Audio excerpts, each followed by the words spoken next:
Old Pop Hagen here. Just wanted to let you folks know that me and old Haig here, we got to the bottom of this hot lips thing. We found our gray boat. Gracie didn't have it.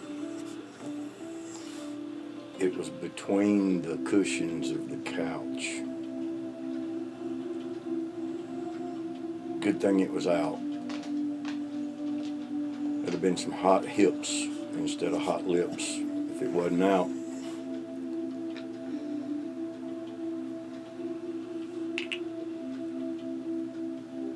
I'm smoking once again. A little hand carved Pop's Billiard, one that I made.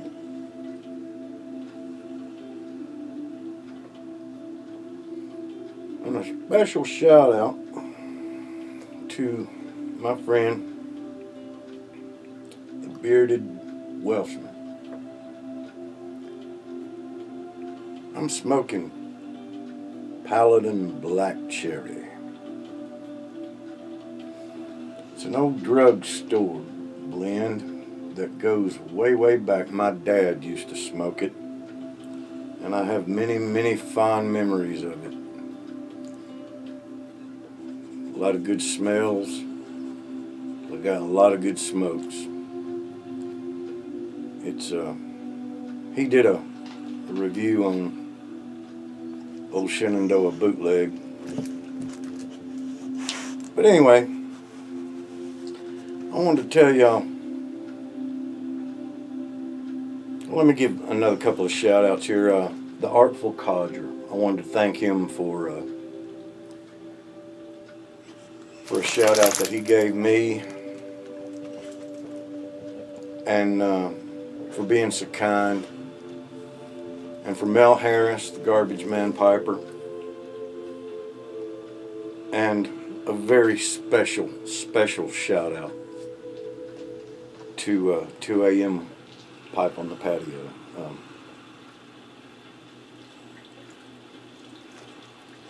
Man, your kindness, can't tell you what it means. But anyway, let me tell you a little bit about this Hot Lips thing. It turns out that Hot Lips is a screen name for a dating service that she joined. And she ended up calling old Ethan back. Now it turns out he's a recent graduate from one of the agricultural schools. Grain behind the gills, and to do his apprentice work, he got a job with, I don't know if anybody knows anything about Griffin Industries, but it's the second largest rendering organization in the United States, and it's located near us, right across the border into Kentucky.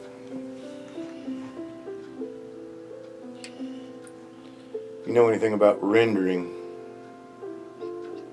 Old Pops has done a lot of things in his life. When I was a younger man, I worked for a rabies control organization here in Rutherford County.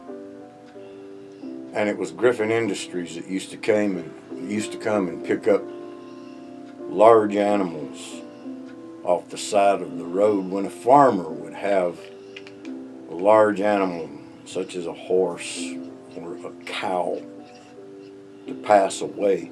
They would pull it to the front of their property, to the road edge, and Griffin Industries, for the price of the gas that it cost them to come and get it, would come and pick it up, and they would render this animal. They would break the animal down. Well, seems as though these graduates have to do an apprenticeship somewhere, and this Ethan was doing his with Griffin Industries. Well, I know the man that's the manager. Known him for a long, long time at Griffin Industries.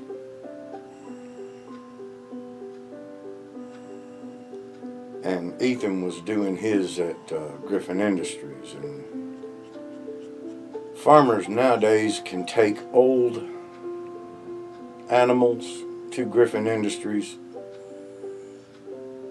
and they'll take them and they'll render the animal, which means, of course, that they will humanely kill the animal and then render the parts of the animal,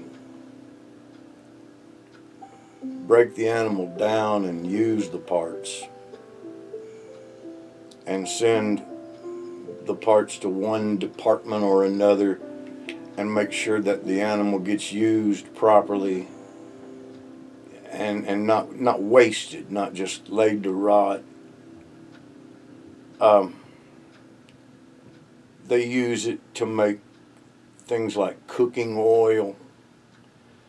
Some of the oil goes to companies that use it for making bread. They send it to other companies that make crackers and dough and chips and pastas and cereals. Of course, they save hides.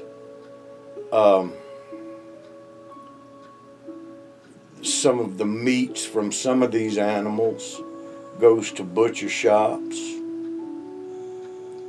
They send some of it to make dog food or pet foods.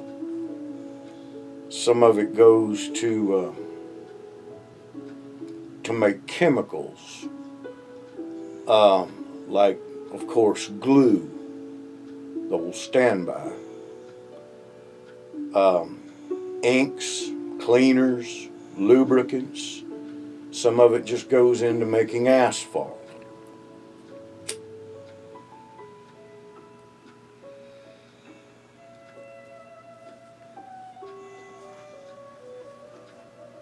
Well, Gracie asked me, first of all, she gave old Ethan a call back and set up an appointment to meet him. Turns out he had to work all weekend. She asked me if I'd take him to meet him during his lunch break at Griffin Industries. Thought to myself, well, the boy's got a job.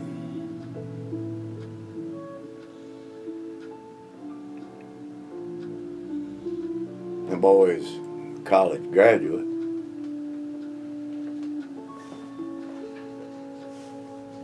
Certainly a better class of loser than she's been a dating.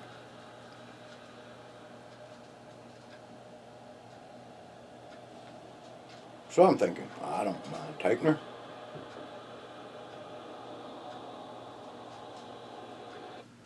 Well, when we got there, he wasn't quite ready for his lunch break. He was still working. There was a line of people with trailers and carts, and some of them just had animals on ropes. We got out and we got in line, and standing behind a guy with a billy goat. I guess he must have thought, a lady with a billy goat. He must have thought we was with this lady. He got on the phone. Well, she waved at him and he waved at her, and they was smiling, and every now and then they'd wave back and forth, and he'd walk and write down something on a paper, and he'd go into a booth, and he'd come back and he'd go to the next person. He'd wave at her and they'd smile, and he'd write something on a paper, and he'd go back in a booth, and he'd come back out. A few minutes later, he'd wave at her and she'd wave at him. He got up to this lady with the billy goat, This guy, evidently, he was just green around the gills. I mean, a rookie, a city boy.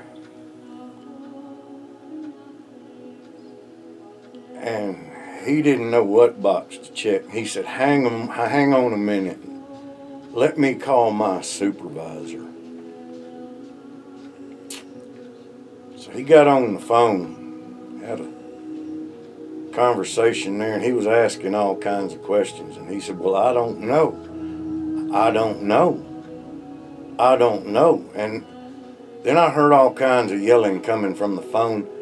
And I heard his supervisor, and it was a voice I recognized. I knew the man. He said, well, what does it look like? And he said, well, it's short-legged, round-bellied, kind of ragged. It's got white whiskers, and it's got a bad temper.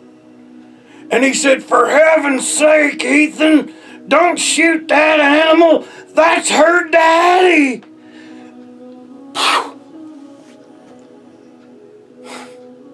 I'm Ole'Pops.